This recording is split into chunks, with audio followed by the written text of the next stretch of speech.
मुलायम सिंह जी ने कहा था जब महिला आरक्षण का बिल आया तो मुलायम सिंह जी और लालू जी चैंपियन थे उस बिल के विरोध में, वही ललकारे हुए थे बिल्कुल हाँ सिंह। और उन्होंने तो ये भी कहा था कि औरतें ले आओगे तो लड़के सीटी बजाएंगे, हाउस में जो नई उम्र के सांसद आएंगे वो महिलाओं को देख के उत्तेजित हो जाएंगे तो सीटी बजाएंगे। लेकिन आपने जो अपनी भूमिका में दो बातें कही, इसमें से एक बात बिल्कुल सरासर गलत है, जो मुझे उम्मीद भी नहीं थी कि आप जैसे अनुभवी और सीनियर नेताजी ने कहा था कि वो हाँ जी कहा था बजाएंगे। कहा था मैं 25 साल हाउस कवर कर चुका। आपने अपने अखबार की हेडलाइन बनाई हो तो मुझे जरा दिखा देना, बनाई हो उस समय का अखबार अभी कहां से आ जाएगा, गजब बात करते हो, उस समय का अखबार कहां से आ जाएगा? वो लोकसभा की कॉपी दिखा दीजिएगा। आप जाके देखो ना यार, मेरा काम है आपको कॉपी दिखाऊं? झूठ आप बोलोगे, गजब बात कर रहे हो, आप जाके देखो। चैनल आप नहीं कर देंगे और मैं आपका स्टूडेंट भी नहीं हूँ कि आप वहां बैठ के मास्टरी करोगे मैं सुनूंगा। अभी मजा आएगा ना भिड़ो।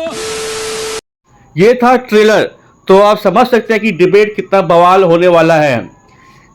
महिला बिल पास होने के दौरान संसद में बहुत सी बातें हुई जो आमतौर पर लोगों को मालूम नहीं है। इसी महिला बिल के ऊपर अमिताभ अग्निहोत्री जी ने डिबेट किया, जहां पे उन्होंने कांग्रेस के और सपा के नेताओं को भी बुलाया था। और जब उन्होंने सपा के नेताओं की पोल खोली तो सपा का नेता बहुत भड़क जाता है और इनको बुरा भला जो है कहने लगता है। परंतु हमारे अमिताभ अग्निहोत्री जी भी कहाँ चुप रहने वाले थे, उन्होंने उसकी ऐसी मुंह बंद किया कि वो एंड में शो को यानी कि डिबेट को छोड़ के ही भाग गया। मतलब कि सच सुनने की इसमें हिम्मत ही नहीं है। तो दोस्तों पूरा डिबेट देखिए, अपनी राय रखना और कमेंट करना कि कहाँ गलती है और कहाँ सही है। कंठ से निकली आवाज भी सुन रही हैं और नियत भी पढ़ रही हैं नेताओं की, देश की महिलाएं। दुनिया में किसी ने भी आज तक पूरी बोरी चावल का नहीं देखा परखी से ही देखा। पूरी बोरी 5000 एकड़ जमीन जोतने वाला भी नहीं देखता है। मैं भी घूमता हूं दिन में, आप मुझे अच्छी तरह समझते हैं, मैं जमीन पर घूमता हूं, लोगों से मिलता हूं। मैं रोज सुबह कम से कम 100-150 आदमी हमें मिलते हैं, हम बैठते हैं। किसी ने, बल्कि जिसको मैं बीजेपी का अंधभक्त समझता था, मैं एक परखी बता रहा हूं, उसने कहा यार जब इनके पास नंबर ही नहीं थे ये क्यों कर रहे हैं? शादी मुझे अपने बेटे की करनी है और मैं ये बताइए नावेद भाई से पैसे की उम्मीद करूं? पहले मेरे पास बजट पूरा हो ना, तब तो 1, 2, 4 MP होते, चलो भाई हो जाते हैं मैनेज, किसी की क्या है, जो भी कह देगा अंदर से कर देगा। सरकार को पता था और सारा देश आज आप भी सुन रहे थे टीवी, हम भी सुन रहे थे, सारे बैठे लोग सुन रहे थे।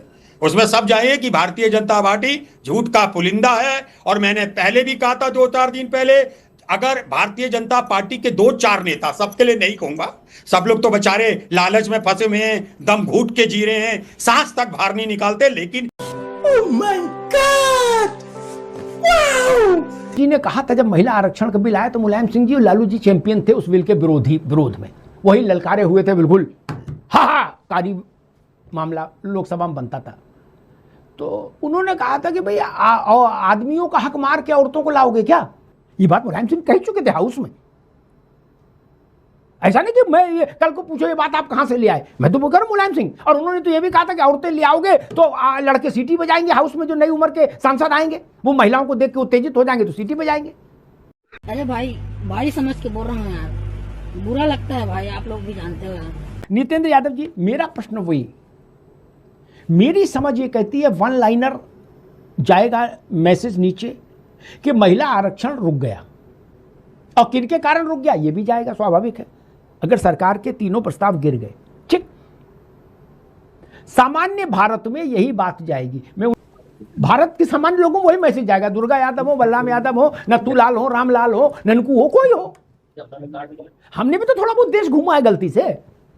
यादव जी देखिए अमिताभ भाई, आपने बहुत महत्वपूर्ण सवाल किया है, लेकिन आपने जो अपनी भूमिका में दो बातें कही, इसमें से एक बात बिल्कुल सरासर गलत है, जो मुझे उम्मीद भी नहीं थी कि आप जैसे अनुभवी और सीनियर नेताजी ने कहा था कि वो हाँ जी कहा था बजाएंगे, कहा था आप भैया, हमने तो आपको कभी हाउस में नहीं देखा यार। आप कभी कवर करने आए हाउस? आप मेंबर तो रहे नहीं लोकसभा के, कवर करने कभी आप आए नहीं। मैं 25 साल हाउस कवर कर चुका, आप मुझे ज्ञान दे रहे हो? मैं ऐसा नहीं कहा था, गजब बात कर रहे हो भाई। मैं 25 साल लोकसभा कवर किया हूं भैया, उतना तो MP नहीं रहते लोग। नहीं कर देंगे, और मैं आपका स्टूडेंट भी नहीं हूं कि आप वहां बैठ के मास्टरी करोगे मैं सुनूंगा। अगर उस समय आप खबर कर रहे थे, आपने अपने अखबार की हेडलाइन बनाई हो तो मुझे जरा दिखा देना, अभी कटिंग चला दीजिएगा इस पे। अगर आपने हेडलाइन बनाई हो उस समय का अखबार अभी कहां से आ जाएगा? गजब बात करते हो। उस समय का अखबार कहां से आ जाएगा? उस समय का अखबार यहां अभी कटिंग चल जाएगी। गजब बात करते हो। अगर ऐसा छापा हो तो बता दीजिएगा, ऐसा नैरेटिव मत सेट करिए अमिताभ भाई। यही आप गूगल कर लेना। नहीं रुक जाओ एक मिनट, अरे रुको भाई, आप गूगल कर लेना। मुलायम सिंह जी के महिला आरक्षण पर सारे सदवचन आपको मिल जाएंगे, और आप नहीं कर पाओगे मैं शो के बाद भेज दूंगा, ठीक है? मैं भेज दूंगा कि नई उम्र के सांसद आएंगे, वो सीटी बजाएंगे मुलायम सिंह यादव लोकसभा में। कहा नहीं कहा, अगर कहा तो रिकॉर्डेड में लोकसभा में होगा बयान, वो लोकसभा की कॉपी दिखा दीजिएगा। आप जाके देखो ना यार, मेरा काम है कि आपको कॉपी दिखाऊं? झूठ आप बोलोगे, गलत बात कर रहे हो। आप जाके देखो, आप टीवी चैनल आप जाके देखो उसको। तो जो मन चलेगा वो बोलोगे, आप एंकरिंग करोगे तो जो चाहोगे वो बोलोगे, हम सुनेंगे बैठ करके। मत सुनिए, मत सुनिए यादव जी, मत सुनिए। आपने मुझे इनवाइट किया है, मुझे इसीलिए मैं कर रहा हूं, मैं अपनी बात रखूंगा। अपनी बात रखिए, बात रखिए कि लड़िए नहीं, बात रखिए, लड़िए नहीं। ये तेवर मुझे ना दिखाइए, ना ना ना ना, ये तेवर ना दिखाओ कतई। अपने नेता को डिफेंड कर रहा हूं तो आप नहीं, इस अंदाज में नहीं डिफेंड कर सकते आप। इस बदतमीजी वाले अंदाज में बात मत करिए। बात के बाद संवाद के आधार पर बात करिए, संवाद की तरह, ठीक? आप चिल्ला, ये रंगबाजी का मंच नहीं, हम ये नहीं कर सकते। बजा रहे थे किस तरीके से, ये नेताजी की बातें नहीं थी। ये भाषा नेताजी ने जिस बात की विरोध किया था वो मैं बता रहा हूं। उन्होंने तब भी कहा था, और आज भी समाजवादी पार्टी के यही स्टैंड है कि महिला आरक्षण बिल आवे, लेकिन उसमें पिछड़े और दलित महिलाओं का भी आरक्षण होना चाहिए। ये बात हम पहले दिन से लेकर चले थे और आज के दिन तक चले थे। ये एक लाइन। अब आइए आज के मुद्दे पर। कुछ भी 23 सितंबर 2023 में महिला आरक्षण बिल पास होता है, गाजे बाजे के साथ पास होता है, पूरा विपक्ष उसका समर्थन है। हम सबने, आप सबने तालियां बजाई, पास हो गया, पूरे देश में मोदी जी ने का डंका बज गया भाई महिला। तब आपको कहां सो गए थे मोदी जी? तब क्यों याद आया था 2034 में लागू करेंगे? तब आपने तो एक क्लास क्यों डाल दिया था कि नहीं पहले हम कास्ट सेंसस कराएंगे, जाति जनगणना कराएंगे, उसके बाद परिसीमन लाएंगे, उसके बाद 2034 में लागू करेंगे। इसके बाद में आपको अचानक सपना आ जाता है कि अब 16 अप्रैल 2026 को परसों आपने इफेक्टिव किया उस बिल को। इस बिल को उस दिन क्यों नहीं इफेक्टिव कर दिया था? उस दिन से क्यों नहीं लागू किया था? 2024 में दे देते, 543 में दे देते। अगर बहुत महिलाओं की हितैषी थे, आपने नहीं दिया। संशोधन में क्या पेश कर रहे हो आप? लागू करेंगे कब? 2029 में। उसमें लाइन आज भी लिखी हुई है कि लागू होगा कल से, लेकिन इफेक्टिव कब होगा? डिलिमिटेशन के बाद, परिसीमन के आएगा। देश के बच्चे को समझ में आ गया कि 23 में पास हुआ था बिल, आपने 23 में लागू नहीं किया। आज आप लागू करने की हैसियत भी नहीं हो। आज भी आपने चॉइस डाल दिया कि हम लागू करेंगे डिलिमिटेशन के बाद। डिलिमिटेशन कब होगा? 29 में।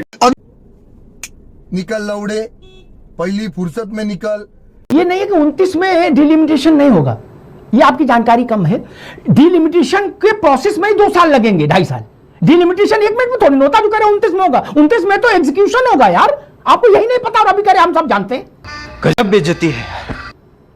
गजब बात कर रहे हो। अभी कह रहे हो कि 29 में डिलिमिटेशन होगा। 29 में डिलिमिटेशन नहीं है। डिलिमिटेशन तो कल से शुरू करना होगा सरकार को, अगर 29 में लागू कराना है आपको। डिलिमिटेशन 1 दिन का प्रोसेस है क्या? पिछली बार डिलिमिटेशन हुआ था भारत में, कितना समय लगा था पता है ना? इसीलिए जब मैंने कहा तो आपने कहा बच्चा बच्चा पूरा संविधान जानता है, जितना बाबा साहब जानते थे उतना ही हम सब जानते हैं। तब आप ये हमको बता रहे थे। अभी आपको यही नहीं समझ है कि डिलिमिटेशन क्या प्रोसेस कितना समय लेता है भारत में। समझ रहे हो? समझ रहे हो आप? समझ रहे हो? गजब बात है। और कह रहे जानते सब है, आप गलत बात बोल रहे हो कि हम नहीं जानते। गजब बात है भैया। कह रहे हमको सीखने थोड़ी ना आते हैं। अच्छी बात है, आप सीखने नहीं आते, आप सर्वज्ञ हैं, लेकिन ये तो जानो डिलिमिटेशन कैसे होता है भैया।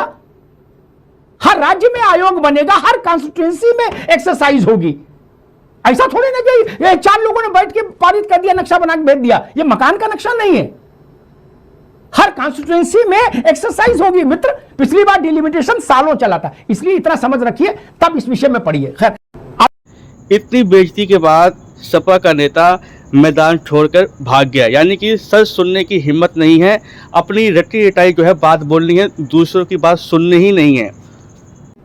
अगर हम चाहते हैं कि महिलाओं का वास्तव में राजनीतिक परिदृश्य में इंपावरमेंट हो, उनका सशक्तिकरण हो, तो हमको इस बात से हटना होगा। यह तरीका नहीं चलेगा कि पिता सांसद बेटी को भी सांसद बना दिया, पिता विधायक बेटी को सांसद बना दिया। नावेशी को जी गलत तो नहीं कह रहा, जिनको ये जोक नहीं समझा ना, जाके पोगो देखो तुम लोग। हाँ उत्तर प्रदेश में तमाम उदाहरण है। बोले बिटिया पढ़ के आई है लंदन से, बोले चलो इसको एमपी बनवा देते हैं। बोले गुड्डी जाओ एमपी बन जाओ। बोले ठीक है भाई साहब, थैंक यू। क्या अब वो नितिंदर चले गए, मैं उनको बताता नाम लेके, वो ज्यादा ज्ञान की बातें बता रहे थे। क्या ये इंपावरमेंट करोगे? ऐसे समाजवाद आएगा?